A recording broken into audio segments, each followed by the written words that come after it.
What is the going rate for saving a songbird?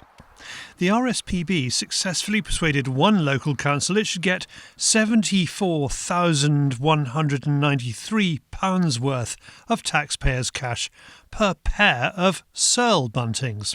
The councillors are shocked. £74,000 seemed a heck of a lot of money that we could have put to, if you like, better use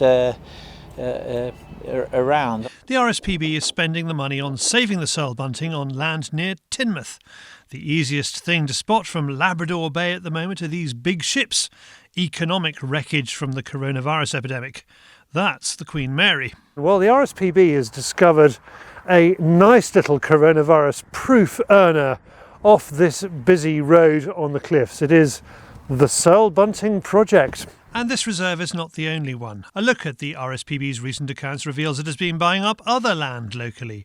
We look at what it's been up to with what is taxpayers' cash, whether it has been effective in saving the searle bunting, and if there are better ways to spend what is, so far, the thick end of £1 million.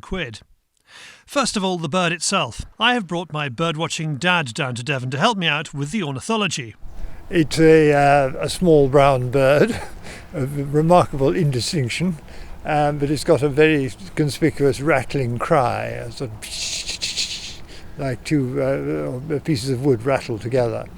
And it's confined to South Devon, basically, a little bit into South Somerset, but it's declined enormously because its food supply and its habitat is disappearing rapidly.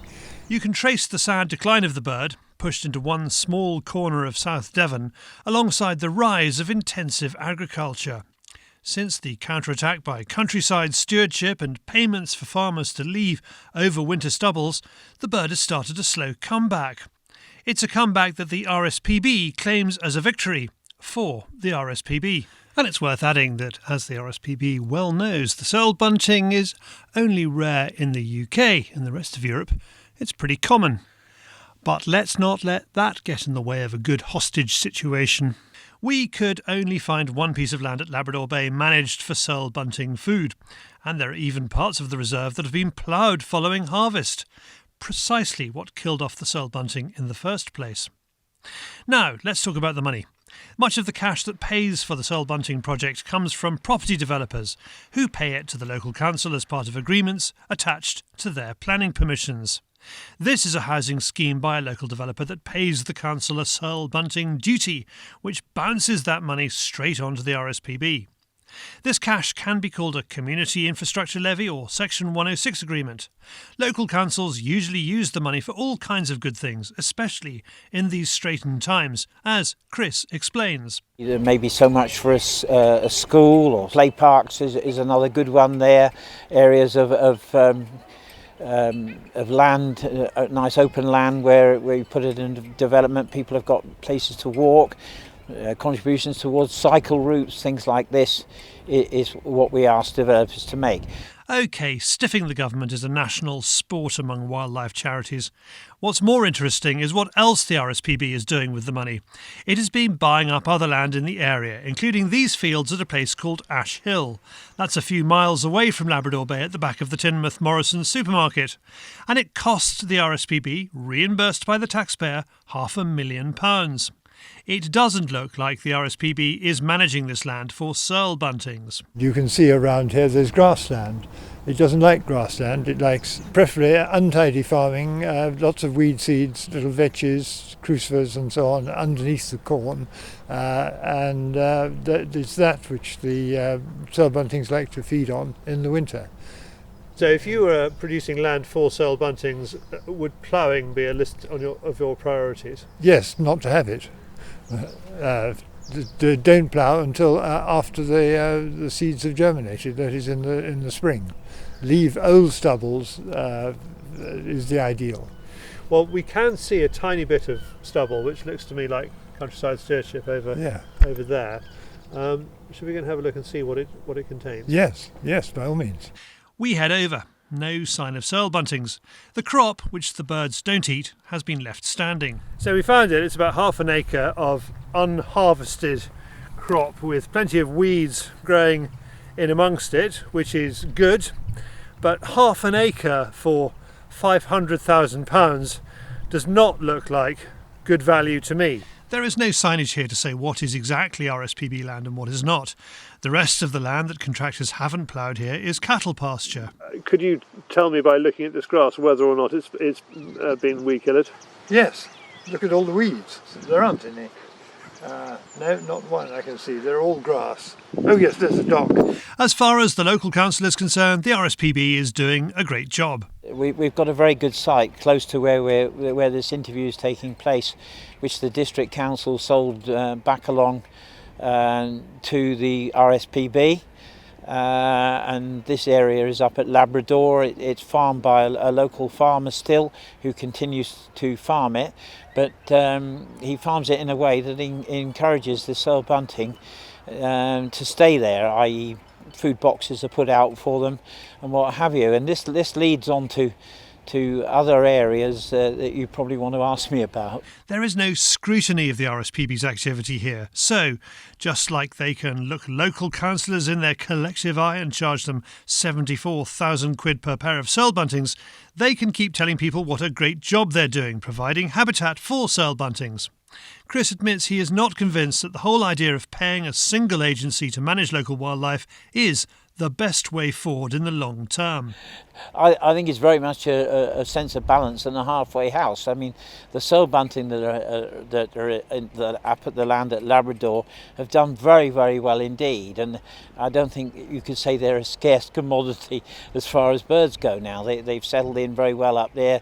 We've got rangers that feed them in the boxes, and they farm very well. But this leads on to the shock in 2017 when we learnt, we were suddenly told at a planning committee meeting that it was going to be 74,000 for this pair of birds that they found nesting in an area that they intended to develop. And how can I say it? I mean, birds don't go where you tell them to go. So if you buy another area of land, you've got to make it attractive and farm it accordingly, so that the birds first of all get there and stay there. The RSPB favours a centrally organised reserve system. The whole language of environmental management now is about centralisation. Even Natural England believes it should be involved in conservation rather than providing a framework for UK citizens, including farmers and gamekeepers, to do the work for them. Far better for the soil bunting surely to put the money into encouraging overwinter stubbles across the southwest. I meet up with local man, gamekeeper and regular Fieldsports Channel contributor Mike Powell at Labrador Bay. Yes, I've shot over here, or I used to shoot over here for about 50 years.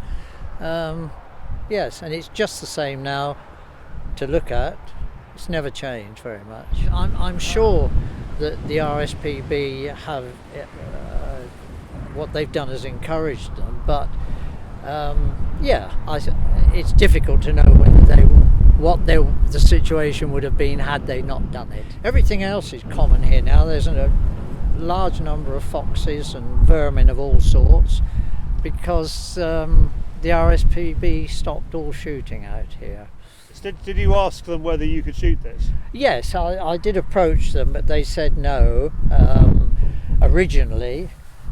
So I left it a couple of years and then asked again, and they said no because the soil buntings were doing very well. They didn't need to bother shooting vermin.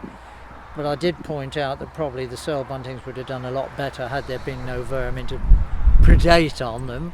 Mike lives a mile from Labrador Bay and now gets soil buntings in his garden. When it comes to what benefits buntings, Mike is less convinced by the other Ash Hill purchase. I've always said that Teignmouth and Bishop Stainton will eventually join, and Ash Hill is pretty well smack bang in the middle of that. So probably by sheer chance the RSPB have made probably quite a sensible choice there. Well, that may be the RSPB's revenue sorted out. The council is not so lucky.